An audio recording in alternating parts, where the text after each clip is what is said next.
syndicale solidaire condamne l'attaque violente perpétrée par des néo-nazis le 16 février dernier contre Young Struggle et l'association Actit.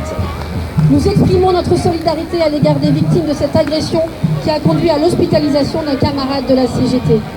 Nous adressons tout notre soutien à l'ensemble des camarades qui subissent le traumatisme et les séquelles physiques et psychologiques de cette attaque fasciste menée par une vingtaine de militants néo-nazis vêtus de noir, armés de bâtons et d'au moins un couteau, au cri de Paris est nazi et Lyon est aussi nazi.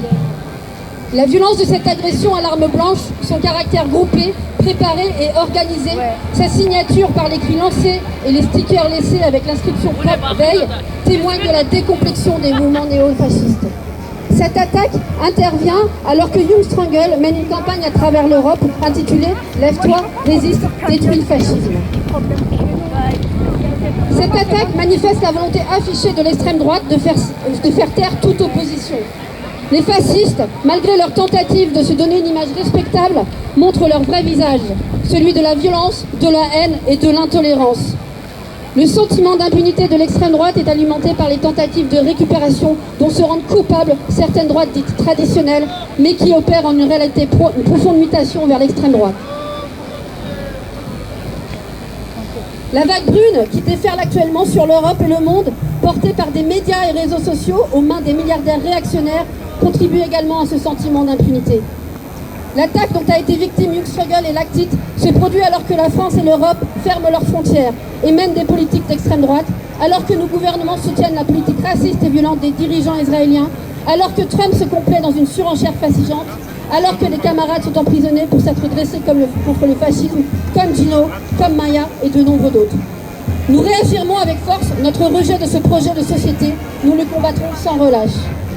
Face à cette violence, la réponse est claire, c'est l'unité, la solidarité et la lutte collective. Il ne faut laisser aucun espace aux fascistes, ni dans nos villes, ni dans nos quartiers, ni sur nos lieux de travail et d'études, ni dans nos luttes.